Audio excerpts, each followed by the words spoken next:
یا حسین یا حسین، مٹا ہے اور نہ مٹے گا کبھی پیام حسین، مٹا ہے اور نہ مٹے گا کبھی پیام حسین، رہے گا دین محمد، رہے گا نام حسین۔ اعوذ باللہ من الشیطان الرجیم، بسم اللہ الرحمن الرحیم، الحمد للہ رب العالمین، والصلاة والسلام علی سید الانبیاء والمرسلین، حبیب الہ العالمین ابی القاسم محمد، اللہم صلی علی محمد آل محمد وعجل فرجهم وعلى آلہ الطیبین الطاہرین،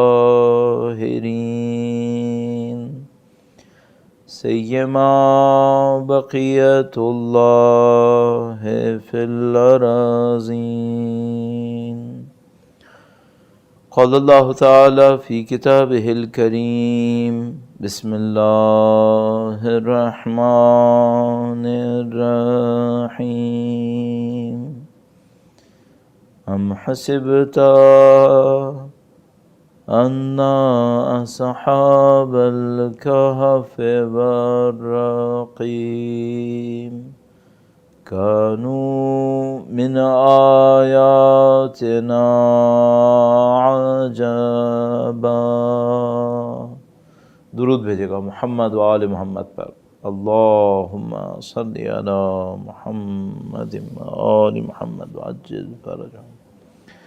پروردگار عالم کا انتہائی لطف و کرم ہے، انتہائی احسان ہے خدا متعال کا، اس نے ہمیں قرآن و اہل بیت اطہار علیہ السلام کی معرفت، ان کی ہدایت نصیب فرمائی، زندگی کے اندر در در کی ٹھوکریں کھانے کے بجائے ہمیں اپنی ہدایت کے راستے کے اوپر باقی رکھا، صدیوں کے فاصلے کے باوجود سید الشہداء کی عزاداری میں شرکت کی سعادت نصیب کی، اللہ کی دی ہوئی ان نعمتوں کو شکر بجا لانے کے لیے، اور اس دعا کے ساتھ کہ انشاءاللہ قیامت تک ہمیں حق کے بہترین راستے پر چلنے کی سعادت نصیب فرمائے، اہل بیت اطہار علیہ السلام کی نصرت کرنے والوں میں قرار فرمائے، انشاءاللہ پاکیزہ ترین موت نصیب فرمائے۔ درود بھیجیں محمد و آل محمد پر، اللہم صلی علی محمد و آل محمد وعجل فرجهم۔ خدا متعال نے انسان کے وجود کے اندر کمال کی ایک طلب رکھی ہے، انسان اپنی فطرت کے تحت اپنے آپ کو بہتر سے بہتر بنانا چاہتا ہے، جس کو ہم عام عرف کے اندر کمال کا لفظ تعبیر کرتے ہیں۔ انسان بہتر کرنا چاہتا ہے اپنے آپ کو، عام زندگی کے اندر آپ دیکھ سکتے ہیں، مادی اعتبار سے، معنوی اعتبار سے انسان چاہتا ہے کہ اپنے آپ کو بہتر سے بہتر کی طرف لے کر جائے۔ ہاں کچھ لوگ اس کے صحیح مفہوم کو سمجھ جاتے ہیں کہ بہتری اور کمال ہے کس چیز کے اندر۔ خدا متعال ہدایت دیتا ہے، اپنی طبیعت کو وہ اتنا صحیح اور سالم رکھتے ہیں کہ وہ خدا متعال کی اس طبیعت کے ذریعے سے حجت باطنی اور حجت ظاہری دونوں کے ذریعے سے سمجھ جاتے ہیں کہ ان کا صحیح کمال ہے کہاں پر، اس راستے پہ چل نکلتے ہیں۔ بعض لوگ یہ سعادت نہیں حاصل کر پاتے، کمال کے صحیح راستے کی نشاندہی نہیں کر پاتے، لیکن ان کی طبیعت کے اندر بہرحال کمال کی خواہش ہوتی ہے، تو پھر وہ کیا کرتے ہیں؟ پھر وہ کسی غلط راستے کو کمال بنا لیتے ہیں۔ کچھ لوگ سستی کی وجہ سے، ہمت کے کم ہونے کی وجہ سے، تو مثال کے طور پر اس اعلیٰ کمال پہ تو نہیں پہنچ پائے تو کیا کریں گے؟ مادہ پرستی میں کمال ڈھونڈیں گے، طاقت میں، شہرت میں، دولت میں، چونکہ وہ اس سعادت سے محروم رہے تو اس کو اپنے لیے کمال بنا کر اپنے آپ کو مطمئن کرنے کی کوشش کریں گے۔ البتہ انجام اچھا نہیں ہوگا، ایک موقع آئے گا جب مرنے سے پہلے حسرت آئے گی، لیکن بہرحال کوشش کچھ لوگ یہ کریں گے۔ اچھا، کچھ لوگ ایسے بھی ہوں گے جو کمال کو نہ سمجھنے کی وجہ سے یا اس کو حاصل کرنے کی طاقت نہ ہونے کی وجہ سے کسی بھی کمال کا انکار کر کے بے اثر زندگی کے قائل ہو جائیں گے، جس کو آپ اور میں آج سے 25-30 سال پہلے، 40 سال پہلے ہپیزم تعبیر کرتے تھے۔ آج بھی ہے دنیا میں مختلف ناموں سے، کسی چیز کے پیچھے نہیں ہے، زندگی کو تقریباً بے مقصد دیکھ رہے ہیں، کچھ نشوں کے اندر مبتلا ہیں، کچھ کسی چیز کے اندر، کسی نے کہا کہ ہم ایسا ان تمام بندشوں سے آزاد کر رہے ہیں اپنے آپ کو، تو وہ 10 قسم کے انحرافات جو آپ کے ذہن میں ہیں، میں بھی جانتا ہوں، آپ بھی جانتے ہیں، اس کا اندر مبتلا ہو جائیں گے، اور اسی میں کچھ منشیات کی طرف جائیں گے اور کچھ دوسرے فسق و فجور کی طرف جائیں گے۔ لب لباب کیا ہے؟ انسان کی طبیعت میں کمال کی خواہش ہے۔ وہ خوش قسمت ہے جس کو یہ کمال سمجھ میں آ جائے کہ ہے کہاں پر، اور الحمدللہ رب العالمین دین خدا نے اس کا بندوبست کیا ہوا ہے۔ اس نے لوگوں کو آگاہ کیا اور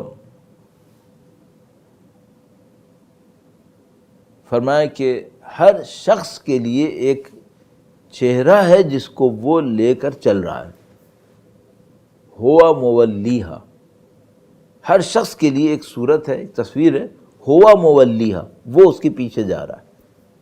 فاستبقوا الخیرات، تم لوگ نیکیوں میں دوڑ لگانا۔ یہ خدا ہوشیار کر رہا ہے کہ دیکھو دنیا میں ہر ایک کے پاس کچھ نہ کچھ ہے، کل حزب بما لدیہم فرحون، ہر پارٹی اس پہ خوش ہے جو اس کے ہاتھ میں ہے۔ تم کیا کرو؟ فاستبقوا الخیرات، تم نیکیوں کی طرف جاؤ، اپنے آپ کو کہیں اور ضائع نہیں کرو، نیکیوں کی طرف جاؤ، اس کے اندر اپنے آپ کو بڑھانے کی کوشش کرو۔ تو آپ کو اور مجھے بحمدللہ رب العالمین خداوند متعال کے لطف و کرم سے کمالات کا وہ سورس سمجھ میں آ گیا قرآن و اہل بیت اطہار علیہ السلام کی صورت میں، جس کی طرف ہمیں بڑھنا ہے۔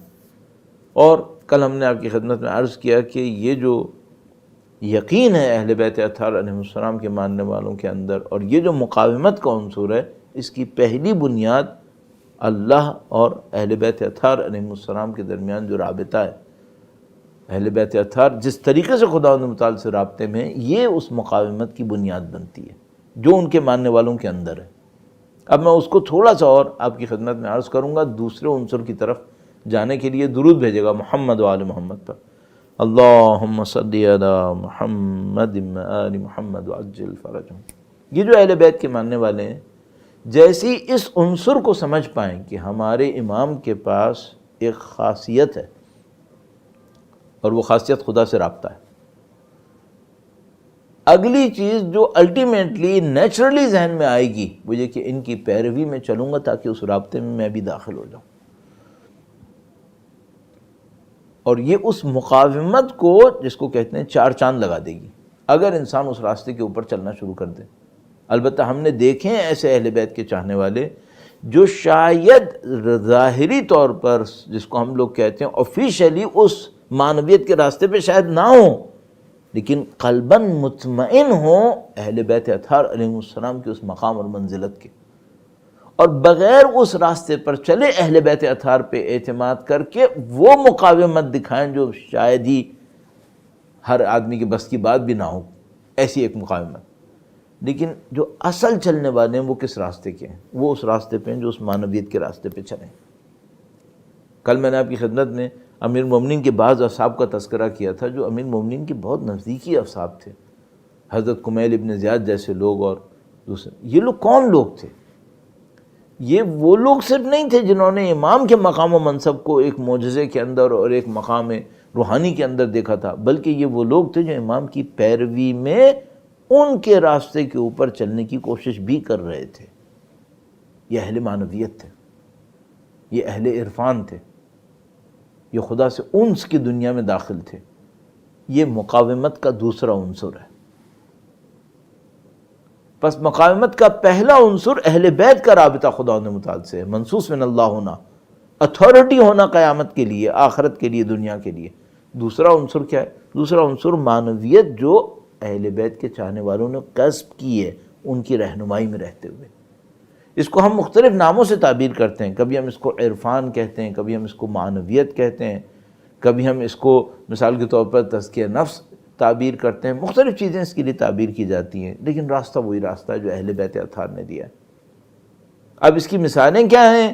ایک دو مثالیں میں آپ کی خدمت میں عرض کرتا ہوں، صرف گفتگو کو تھوڑا سا بڑھانے کی خاطر، اور تھوڑا سا اس کو ایکسپلور کرتے ہیں کہ یہ کس طریقے سے اپنا عمل کر رہی ہوتی ہے۔ درود بھیجیں محمد و آل محمد پر۔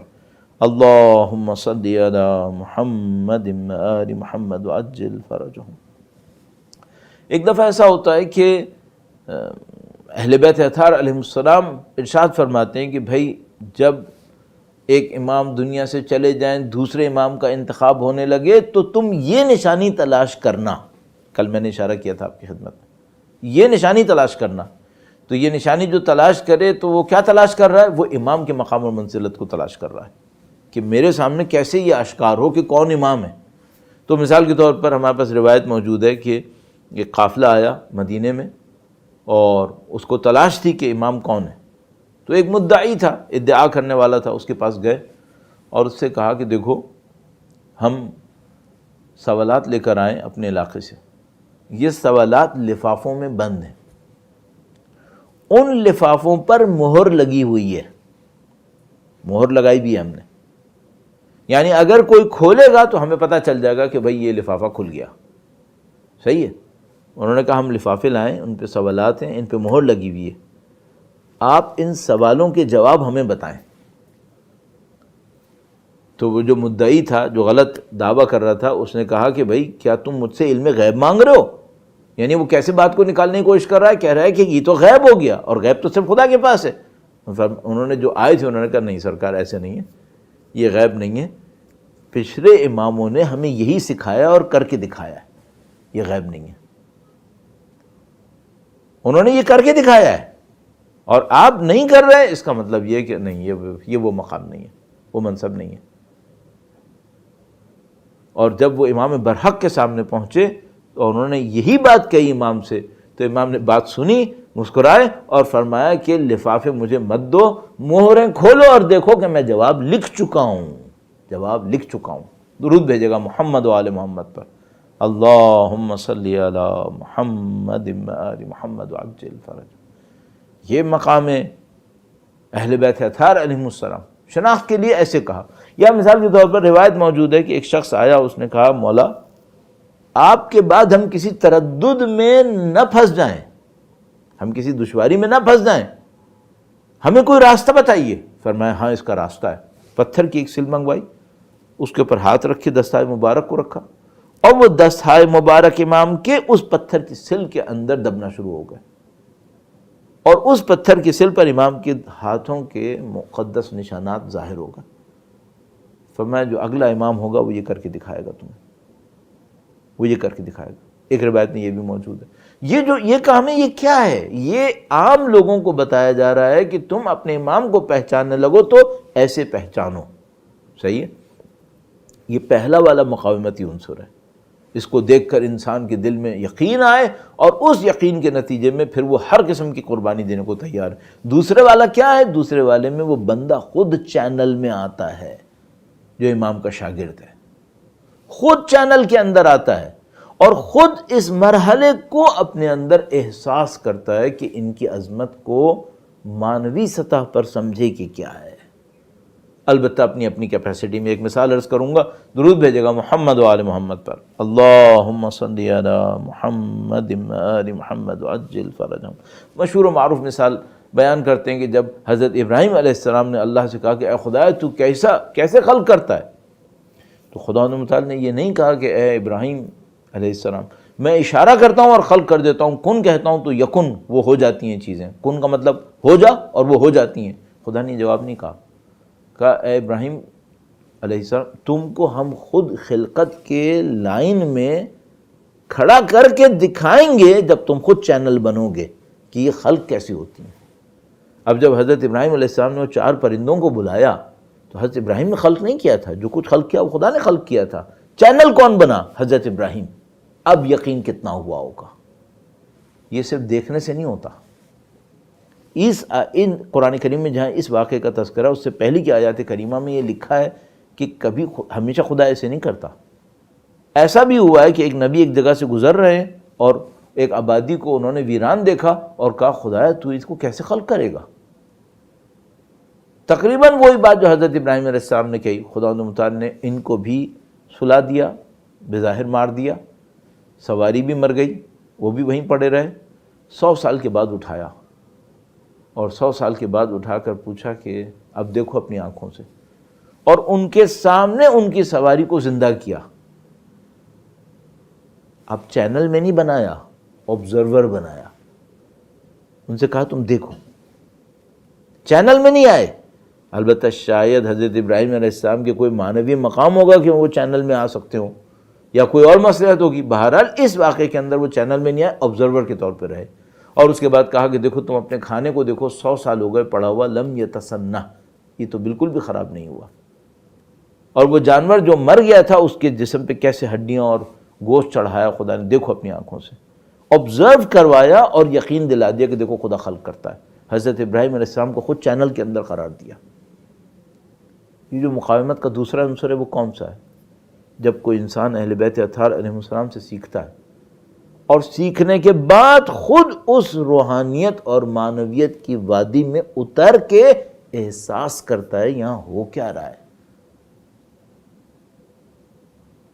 وہ پہلا بھی کافی ہے مقاومت کے اظہار کے لیے، یہ دوسرا پھر بات ہی کچھ اور ہے.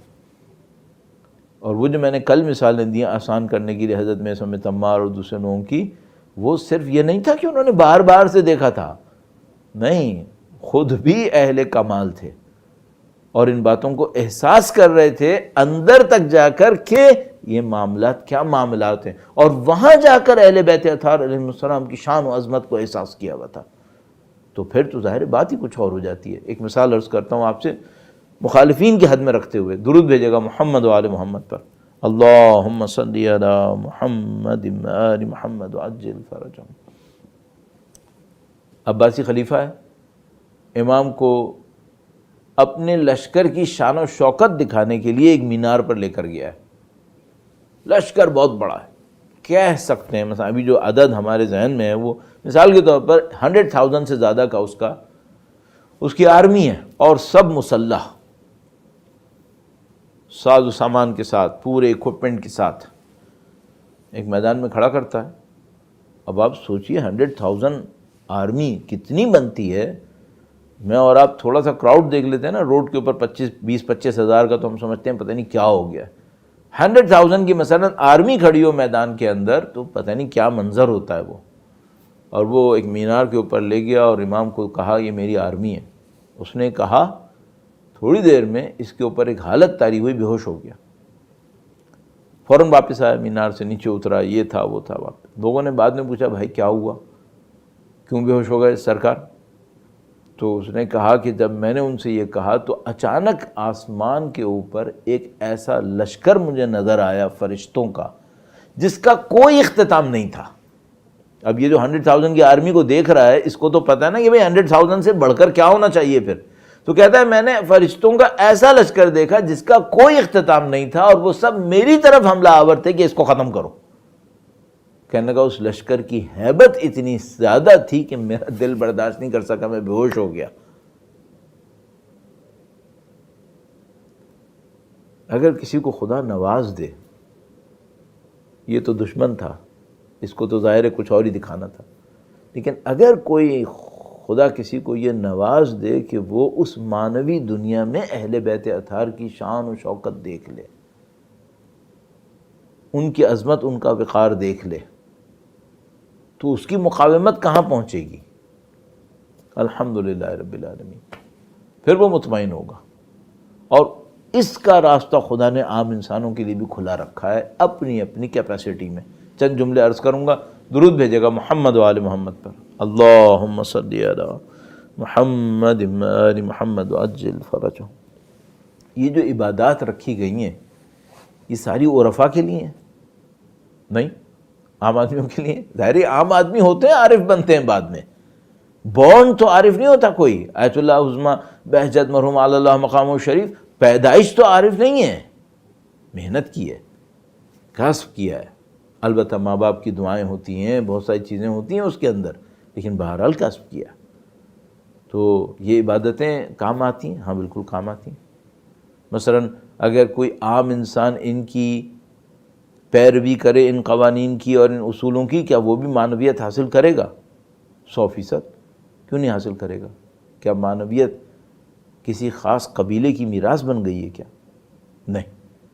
ایسا بھی ہوا ہے ہمارے پاس، ایسا بھی ہوا ہے کہ ایک آدمی آتش پرست کسی وجہ سے مسلمان ہوا، پھر معنویت کے راستے میں بڑھا اور کہیں سے کہیں پہنچ گیا. یہ بھی ہوا ہے، اور ہمارے سامنے مثالیں بے پناہ ہیں. تو یہ نماز غفیلہ، نماز شب، قرآن کریم کی تلاوت اور یہ عبادات، ریاضات، مستحب روزے، اعمال، یہ سب کس کے لیے ہیں؟ یہ سب میرے اور آپ کے لیے ہیں. تو کیا ہم سب عارف بن سکتے ہیں؟ بالکل بن سکتے ہیں. اچھا اگر نہیں بھی پہنچے 100 کے اوپر، 90 کے اوپر، 50 پہ بھی پہنچے تو کوئی نقصان ہوا کیا؟ نہیں، 50 پہ معرفت حاصل ہوگی. جتنی ہماری معرفت بڑھے گی اتنی ہی ہماری مقاومت بڑھے گی. اور خدا نے مثال تو قرآن کریم میں فرما چکا ہے نا، لا یکلف اللہ نفسا الا وسعها. خدا کسی کو اس کی وسعت سے زیادہ سختی نہیں دے گا. البتہ کمال اس میں ہے کہ انسان اپنی وسعت کو بڑھاتا رہے اللہ سے دعا کر کر کے کہ خدایا تو نے آزمایا، دیکھ میں پورا اترا ہوں، میں ایلیجبل ہو گیا ہوں اگلے مرحلے کے لیے. تو خدا کے سامنے عاجزانہ، منکسرانہ التماس کرتا رہے کہ خدایا مجھے روک نہیں، مجھے بڑھنے کی سعادت دے دے. اور یہ وہ بات ہے جو اہل بیت ہم سے چاہ رہے ہیں. فرمایا کہ لیس منا من لم یحاسب نفسہ کل یوم. ہم میں سے نہیں ہے جو ہر روز اپنے نفس کا محاسبہ نہ کرے. ہم میں سے نہیں ہے جو جس کے 2 دن برابر ہو جائیں. نہیں، وہ چاہتے ہیں ہر روز ترقی ہو، ہر روز معنویت میں آگے بڑھے. جتنی معنویت میں آگے بڑھے گا عنصر مقاومت بڑھتا چلا جائے گا. اہل بیت اطہار علیہ السلام کے لیے قربانی دینے کا عنصر بڑھے گا. اور یہ وہ لوگ ہوتے ہیں جو کل میں نے آپ کی خدمت میں عرض کیا نا کہ ایک مقام ہے، مقام شامخ ہے اہل بیت اطہار علیہ السلام کا، ایک معنوی مقام، اور وہ مقاومت کا سبب بنتا ہے انسان جب اس کو دیکھتا ہے. لیکن پھر کچھ لوگ یہ بیچ والے ہوتے ہیں. اب مثال کے طور پہ دیکھیے واقعہ کربلا، عظیم الشان واقعہ. سید الشہداء کا ایک معنوی مقام، اہل بیت اطہار علیہ السلام کا معنوی مقام، اور جو خاندان بنی ہاشم اور خاندان نبوت اور عصمت سے شہداء تھے ان کا مقام. لیکن اس کے پیچھے بہت سارے اصحاب ہیں جن کا مقام ہے، جو لوگوں کو انسپائر کر رہے ہیں. حضرت بلال، حضرت جون، حضرت حور، حضرت زہیر، حضرت حبیب ابن مظاہر، مسلم ابن اوسجا، دوسرے اصحاب سید الشہداء، یہ سب انسپریشن کا سبب بنتے ہیں، مقاومت کا سبب بنتے ہیں. یہ سب ایسے ہی ہے، ہر دور میں آتے رہیں گے. یہ جو اہل معنویت ہیں یہ ہر دور میں آتے رہیں گے اور لوگوں کو اس سمت بڑھاتے رہیں گے. اس میں ایک پوائنٹ اور بھی ہے، درود بھیجے گا محمد و آل محمد پر. اللہم صلی علی محمد و آل محمد وعجل فرجہ. انسان چاہتا بھی ہے اس کو، طبیعت میں بھی، اپنی فطرت میں بھی. یعنی مثال کے طور پر یوں ہی میں عرض کر رہا ہوں، شاید یہ جملہ اچھا نہ ہو، لیکن مثلا اگر میں کسی کو یہ کہہ دوں کہ بھئی یہ عمل تم 40 دن انجام دو اور تمہاری برزخی آنکھیں کھل جائیں گی، اٹریکشن ہے یا نہیں ہے؟ اٹریکشن اگر کسی کو یقین ہو جائے، ہاں بالکل ہے، کہ بھئی میرے اندر وہ اسکل آ جائے جو اربوں لوگوں کے پاس نہیں ہے، میں وہ کر سکوں. البتہ یہ میں عرض کرتا چلوں دس بستہ کہ اگر کوئی معنویت کے پیچھے جائے ایسے کمالات کی خاطر، یہ بھی ایک سطح کا شرک ہے، چونکہ پھر خدا کے لیے نہیں ہے، یہ ان جادوؤں کے لیے ہوگا، پھر وہ خدا کے لیے نہیں ہوگا، پھر وہ معنویت وہ ملے گی بھی نہیں، پھر یہ چیزیں مل جائیں گی. اور یہ بڑا عجیب نقطہ ہے جو مختلف عرفاء نے اس کو بیان کیا ہے. تو عزیزان محترم، یہ مقاومت کا سبب ہے. تو آپ اور میں کیا کریں؟ اپنے آپ کو اس راستے پہ رکھیں، چاہے میرے جیسے بندے کی طرح لڑکتے پھڑکتے لنگڑاتے، لیکن بہرحال راستے پہ رہنا چاہیے، راستے پہ رہیں. تو کیا کریں؟ مثلا نماز شب پوری نہیں پڑھ سکتے، چند رکعت پڑھ لیا کرو، سارے مستحب نہیں کر سکتے، 1-2 مستحب نمازیں پڑھ لیا کرو، قرآن کریم بہت زیادہ نہیں پڑھ سکتے، تھوڑا بہت پڑھ لیا کرو، اللہ سے راز و نیاز بہت زیادہ ٹائم نہیں کر سکتے، تھوڑی دیر کے لیے کر لیا کرو، بہت بڑی بڑی قربانیاں نہیں دے سکتے، اللہ کی راہ میں چھوٹی چھوٹی قربانیاں دے دیا کرو، پرخلوص کام کر لیا کرو۔ کیا ہوگا اس سے؟ باغی نہیں ہوں گے کم از کم۔ یہ بڑا عجیب پوائنٹ تھا۔ ایک آیت اللہ تھے، وہ نماز کے معاملے میں بہت سینسیٹیو تھے، اگر کوئی نماز صحیح نہیں پڑھتا تھا تو بہت اس کے اوپر ہماری دانش میں مثلا چلاتے تھے۔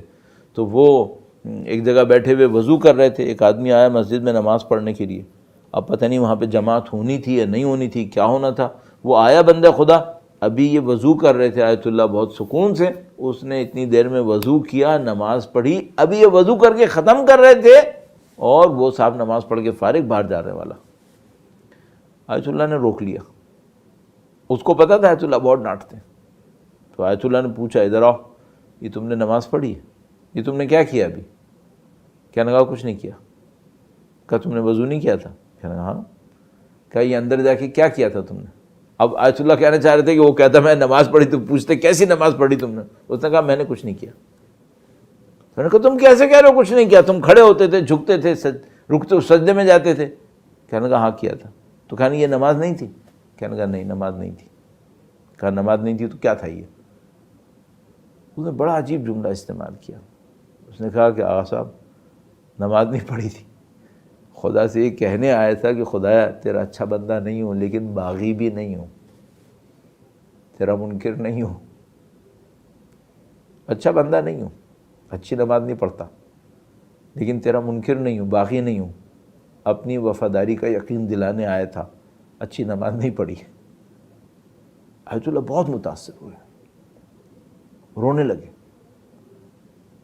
اور انہوں نے اس سے یعنی اس بات کو دہرایا اپنی زندگی کے اندر بار بار کہ ہاں ہم بھی یہی کر رہے ہیں، ہم خدا سے صرف یہ کہتے ہیں کہ خدا باغی نہیں ہے، ورنہ ہماری عبادتوں کا کیا حساب ہے، کیا ہے یہ؟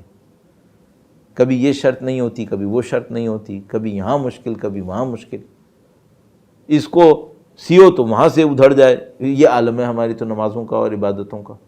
تو یہ سب کیا ہے؟ یہ سب خدا سے یہ کہہ رہے ہیں خدا تیرے راستے پر ہیں، لنگڑا رہے ہیں، گر رہے ہیں، پڑھ رہے ہیں، لیکن تیرے راستے پر رہنے کی کوشش کر رہے ہیں، باغی نہیں ہے کم از کم، وہ اطاعت گزار بھی نہیں ہے، تو کچھ نہ کچھ نصیب ہوتا رہے معنویت کے اندر۔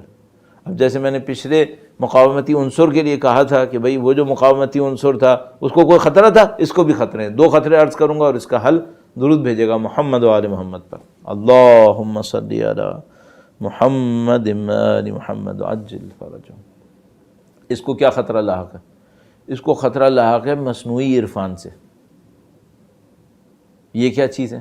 یہ ایک چیز ہے جس میں عرفان کی روح نہیں ہوتی، معنویت کی روح نہیں ہوتی، صرف دکھاوے کے چند کام انجام پا رہے ہوتے ہیں، لوگ اس سے متاثر ہو جاتے ہیں، اور یہ بندہ خدا پیر مرید بن کے بیٹھا رہتا ہے، لوگوں کی زندگیوں سے کھیلتا ہے، لوگوں سے کبھی پیسہ بٹورتا ہے، کبھی احترام لیتا ہے، لوگ مشغول رہتے ہیں اس کے ساتھ، یہ ان کے ساتھ مشغول رہتا ہے، نہ وہ خدا کی طرف پہنچ پاتے ہیں نہ یہ خدا کی طرف پہنچ پاتا ہے۔ اس کو ہم کہتے ہیں مصنوعی عرفان۔ یہ اسلام میں پہلے بھی تھا، بہت تھا۔ یہ جو عنوان بصری روایت ہے، یہ شخص ہیں جو عنوان ہیں اور کسی کے پاس جاتے تھے تو وہ خود کہتے ہیں امام کے پاس کہ مولا میں بوڑھا ہو گیا اور ساری زندگی اس بندے کے پاس جاتا تھا اور میں سمجھتا تھا مجھے خدا کی سمجھ لے کے جا رہا ہے۔ یہ ہوتا ہے شہروں میں، مختلف علاقوں میں، آپ کے اور ہمارے یہاں پتہ نہیں کتنے ایسے کیسز مل جائیں گے، اور میں نے بہت تکلیف دہ کیسز سنے ہیں، بس بہت تکلیف دہ، یعنی مثلاً کئی سال ہو گئے، میرے خیال میں 10 سال تو ہو گئے مجھے سننے میں، لیکن آج بھی دہراتا ہوں تو مجھے اذیت ہوتی ہے۔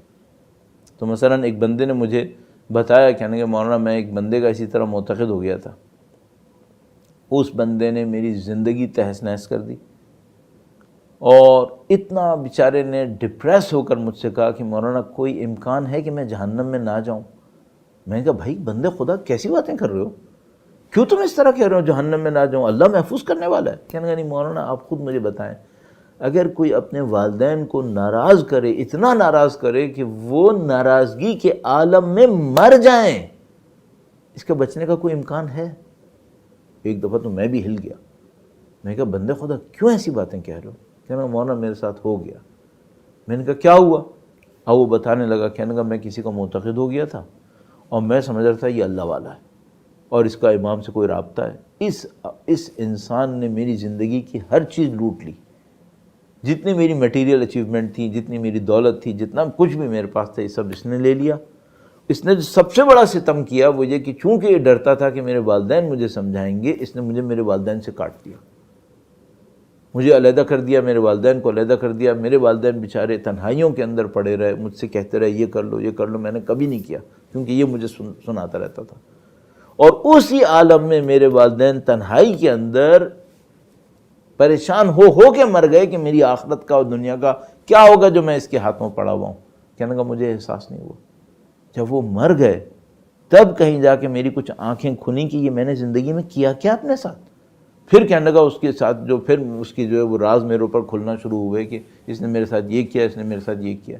اسی طرح پاکستان کے اندر کسی نے مجھے بتایا کچھ چیزیں کہ بھائی اس طرح سے ہوا ہے ہمارے ساتھ۔ اور امریکہ کے اندر یہ جو میں نے بتایا یہ مڈل ایسٹ کا ایک واقعہ تھا، پھر پاکستان کے اندر سنا، امریکہ کے اندر سنا۔ اتنے لوگوں کو سنتا ہوں بیچاروں کو کہ جن کو یہ مصنوعی عرفان والے دھوکے دیتے ہیں۔ یہ خطرہ ہے، اس کا بہت بڑا خطرہ ہے۔ اور اس کے مقابلے میں خطرہ کیا ہے؟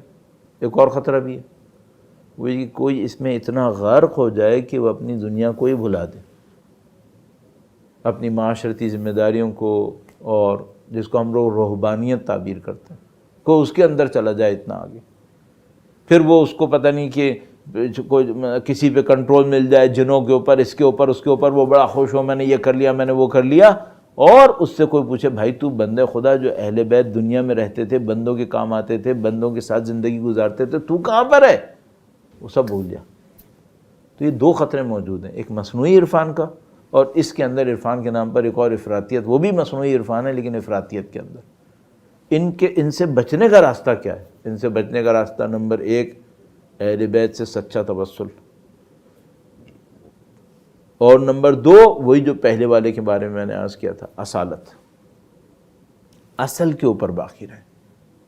کیا مطلب اصل کے اوپر باقی رہیں؟ دیکھیں اہل بیت نے اپنے فرامین میں کیا کہا ہے، روایات کو دیکھیں، دنیا ہے، ذخیرہ ہے روایات کے اندر۔ کیا نہیں ہو کیا ایسا ہوگا کہ خدا متعال نے اپنے نبی اور ان کے اوصیاء کے ذریعے سے ہمیں یہ نہ بتایا ہو کہ عرفان کیا ہے؟ کیسے ہو سکتا ہے؟ وہ خدا جو ہمارے جسم کی ایک ایک مصلحت کو جان کر ہمیں مستحب مکروہ دے، وہ ہماری روح کی مصلحتوں کو جانتا اور ہمیں نہ بتائے کہ کیا ہوتا ہے؟ یہ نہیں ہو سکتا۔ اہل بیت اطہار علیہ السلام کی تعلیمات کے اندر موجود ہے، تو اس کے اوپر باقی رہے، اس کو سمجھنے کی کوشش کریں۔ تو یہ خود ایک عنصر مقاومت ہے۔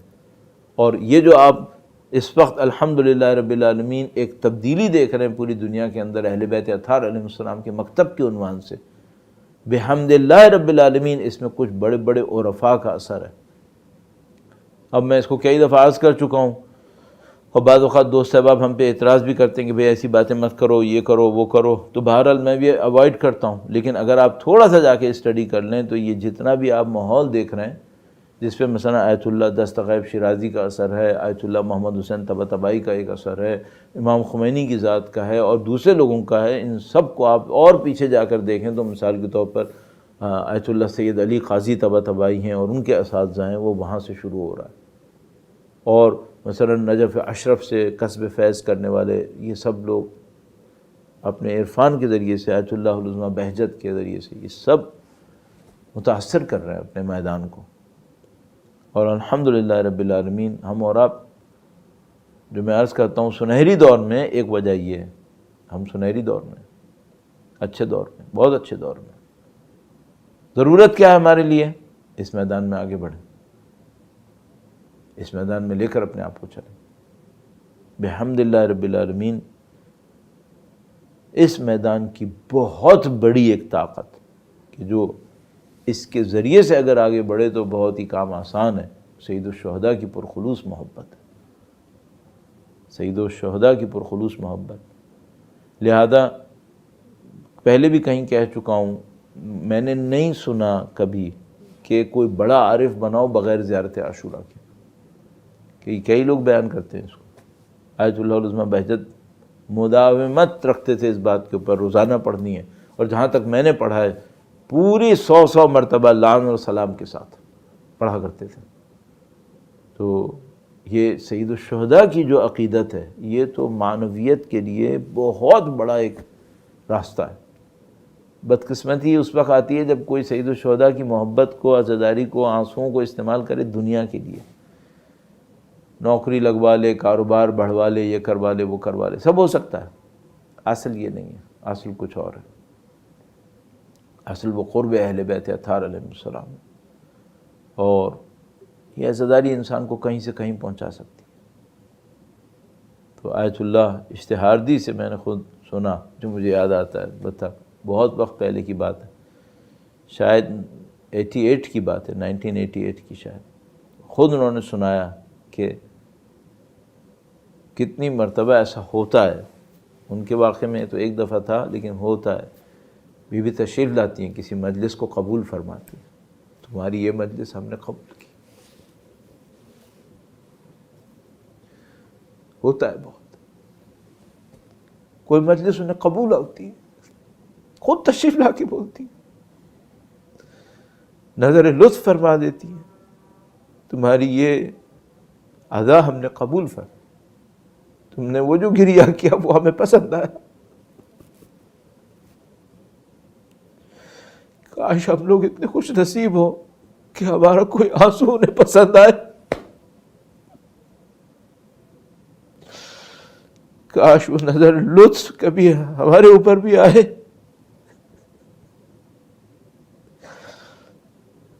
جب کوئی اس راستے کے اندر آگے بڑھتا ہے، خود بخود الطاف الہیہ سید الشہداء کی محبت کے صدقے میں نازل ہونا شروع ہو جاتے ہیں۔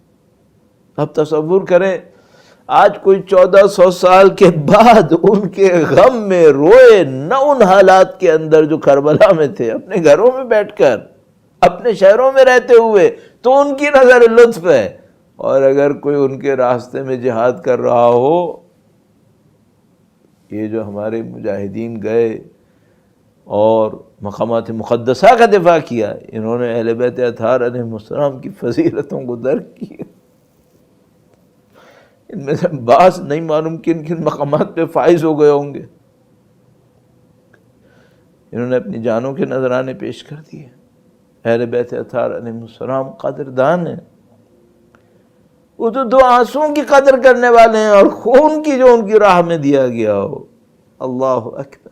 یہ دیکھیے آپ، کربلا کے اندر جو اہل بیت اطہار علیہ السلام کی راہ میں جان دے رہے تھے، ایک ایک کو نواز رہے تھے، ایک ایک کے اوپر توجہ دے رہے تھے امام۔ تو مثلا جب حضرت حور تشریف لائے تو حضرت حور کو معافی مانگنے کی شرمندگی بھی نہیں اٹھانی پڑی امام حسین کے سامنے۔ امام حسین نے کہا میرا حور ہے، یہ میرے پاس آئے ہیں، تو شرمندگی بھی نہیں تھی کہ معافی مانگنے کی شرمندگی اٹھاتے۔ سید الشہداء نے گویا اپنے سینے سے لگا دیا اور ہمارے دروازے پر آیا، اس کو سختی کا کیوں سامنا کرنا پڑے؟